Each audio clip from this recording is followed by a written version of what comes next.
Hey everyone, this is Austin Schur here with We Write About Music, and today I am speaking with Sidney Riley. He has just released a wonderful new track called It's Always Been You, and I am super excited to talk to him all about it. Sidney, I want to thank you so much for coming on today. How are you doing? I'm great, man. Thank you so much for having me. It's a pleasure to link up. I'm so happy to be sitting with you and talk about this record. Yeah, man, I am super excited to talk about it. It's clearly like a meaningful and personal song. You can feel that obviously from the Hmm. lyrics, but you can also feel it like in the feel of the song and the vibe and the atmosphere and all that good stuff. I'd love to just kind of jump in and hop right in here and hear Yeah, yeah, from you. What is it all about and what does the song mean to you? sure. So the beginning of this song was my new wife and I. We used to like drive, when we would whenever we'd be coming back late night or either from being out or a friend's place or whatever, we would blast uh, the Righteous Brothers version of Unchained Melody, Lovely. and yeah, and so we just like have such a great time with that. And so that song kind of became special to us. And I told myself, I wanted to give her her own version of that, so that's kind of where that idea started for this song. So I Okay. pulled in, some Righteous Brothers influence and some Elvis influence because with that I Can't Help Falling in Love with You. And I just, that's kind of where it had started. Um, and everything about the song with regards to her was done in secret after the initial demo that I did that she like loved and was obsessed with. So then after Sure. that, I decided I was gonna kind of do everything in secret and surprise her with it at our wedding, and that's what I did. You surprised her with the song on your wedding? Yeah, yeah, Holy shit. yeah. So That's my yeah, wow.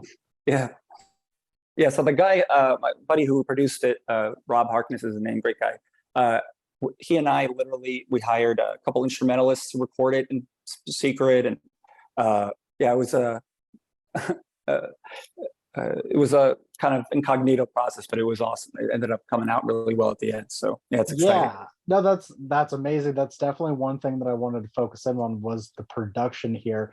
And the instrumentals are like incredible. Seriously. Like what I love so much about this song is the way that it builds and builds and builds throughout the listen. Mm, Like it doesn't necessarily start off calm or anything like that, but at the same time, like there's slowly an introduction of like horns and just like this whole big grand kind of a message that comes through, and like you totally. really nailed it on the direction of the song.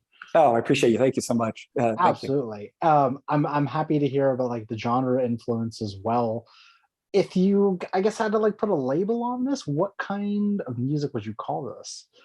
You know, it, I was kind of doing my, research about some of those other previous records and where Yeah, they kind of were. I think what's funny is that they were considered all pop back then when they sure. came out. So even obviously, with as music has kind of evolved to having different, adult contemporary and things like, different genres and subgenres, I think it would be considered, by some to be uh, adult contemporary, but I would still keep it in that pop lane from the sense of the the influences, and at its core it's kind of an homage to some of those great artists before me, Totally. that type of thing that I kind of used as an influence for it. So I would Right. you know kind of still say it's more pop as a result of No, I fully agree. It's tough though because nowadays, like with production, you can make anything sound like anything.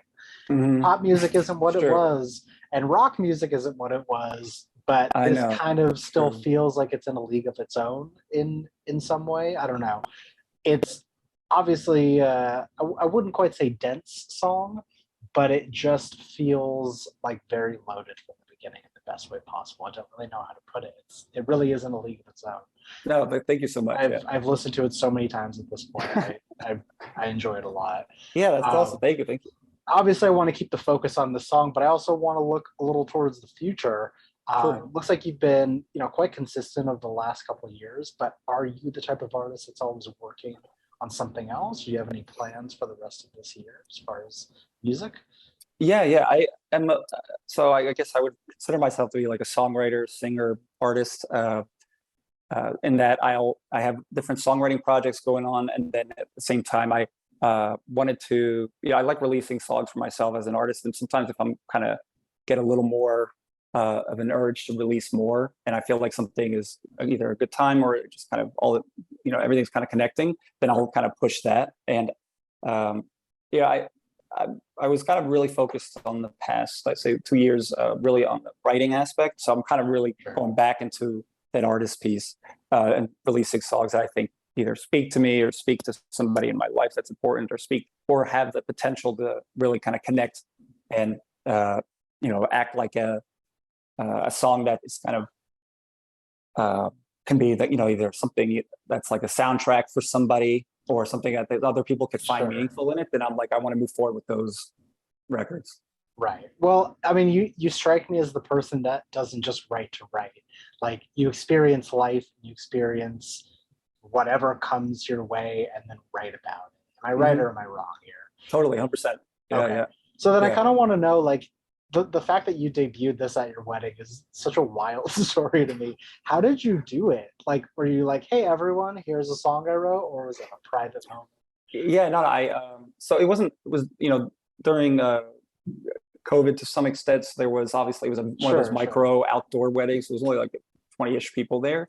Oh, that's nice. Yeah. So after the initial ceremony, I kind of, everybody circled around in this yard, and I just was like, hey, by the way, I'm going to play this song. Valerie never heard this before. This is the finished final version of it. Hope you guys enjoy it. And then that's it. And she was like, what? Like, all surprised. And yeah. And then the tears started flowing. And yeah, exactly. Like, oh my God, incredible. Now, how long have you been making music for? Like, I guess writing since I was 15. So that's when I started. But I started singing when I was 10. Initially, I got my first like introduction dose of it overseas when I was. My family lived in the Middle East for a year, and because we were American kids, my sister and I both like randomly got onto this children's television show over in the year that we were there, because our neighbor. It was like a long story, but our neighbor ended up working at this school where this lady who was like the director of the television show was at, and he went and happened to talk to her. It was, oh, I got these new American neighbors, and she was like, oh, tell them to come here, whatever, blah blah. And literally, we just got an introduction based off just being like fresh from America, and then it worked out because we were acting and kind of singing and all that, and I got my first dose of singing with Country Roads by John Denver. So I love that song. The song's always special to me. So while I was there, I started singing, and I was like, oh, I like this. I kind of like how people's reaction is. I like being able to kind of connect with people in a different way. That's amazing. Well, I guess, was there one specific thing that sort of put you over the line to being like, I want to do this regularly? Obviously, I mean, you started at a young age, and that definitely had an impact on you. But as you grew older, what was like the thing that kept you going? It's other people. I'm influenced. I'm very extroverted, and I'm very influenced by people. So I think, like, I grew up while listening to Boyz II Men a lot. So I, so just being, initially I kind of started writing poems, and then wanted to elevate that somehow. So that's where the kind of incorporating music came in. And I kind of tapped into something where I could just nonstop get like ideas, and just, it's always like a faucet type of thing. So I just wanted to kind of get some ideas out of my head on down, and then before you know it, you're coming up with songs, and you're like, all right, just going from there. So that makes sense. Well, do you think that your process, like any part of it, has changed over the years? Like how you approach, how you experience, and then get it on paper, just like anything along those lines? Totally, it has. Yeah, I think it changed or evolved with the more confident that I got. I think initially it was, it could be any type of way. I think at its core, I'm still like usually melody driven first, and then kind of build around that. But now I'm confident in that no matter what is happening or where I start, I know I'm going to get to something good at the end, because I have the kind of mindset and or the skeleton of music I kind of like to create, and the structure of it. So I think as I got more confident with it, hearing a lot of initially people, either whether it be negative or positive, it kind of just ripped the Band-Aid a bit and had me, you just be confident to be like, I'm just going to, do this way, elevate that, go from there, expand upon it. So, yeah. I understand because sometimes you get so insular in your head and you want to have it a certain way and then it doesn't pan out. But in a way, you kind of just need to let loose. And, Hmm. the more you focus in on it, the less fun you're having, more it feels like a job at the end of the day. It's Totally. complicated. It's complicated. Yeah, I mean, and everybody has different motivations, right? So like, Right. depending on what your motivation is for doing it, but like for me, it was, it started with expression, then it kind of got into wanting to do better and better and better and improve and find out how. And, I've read songwriting books about it. Like I've done all kinds of research about from the sense of Totally. what makes a good song, what makes a great song, and kind of building off that. Well, so then now that you've like been through this process of making songs from scratch to like clicking the submit button on the streaming platforms, is Mhm. there something that you look forward to throughout the process the most? Like, is it the sweet relief of being done with it, or like the sudden thrill of getting started on something? It's initially it's the when you find a little sliver of motivation somewhere that you didn't necessarily expect. Yeah. Um, I like exploring and seeing the art in different things, or taking like an artistic perspective towards things that may not on surface level be considered Okay. artistic, uh, and trying to find that a little bit. And a lot of that is through just like human connection and or interactions. And I love like awkward humor. I love bad jokes, so like a lot of times just Of course. talking to random strangers and stuff, and you'll be surprised. I kind of get little bits of motivation and go from there. Sure, sure.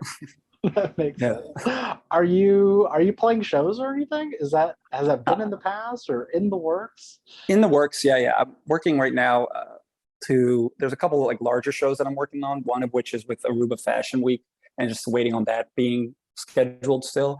And that's kind of been pushed back because of COVID. And then in August, I'm going to be playing in Vegas with a deaf rapper who I've been writing for and helping for a long time, named Wawa Nice. Snipes. Yeah, yeah. Okay. Wawa's World. So yeah, so he was just at the Super Bowl. He just was signing at the Super Bowl. So Very that's who that cool. is. Yeah, yeah, yeah. He's great.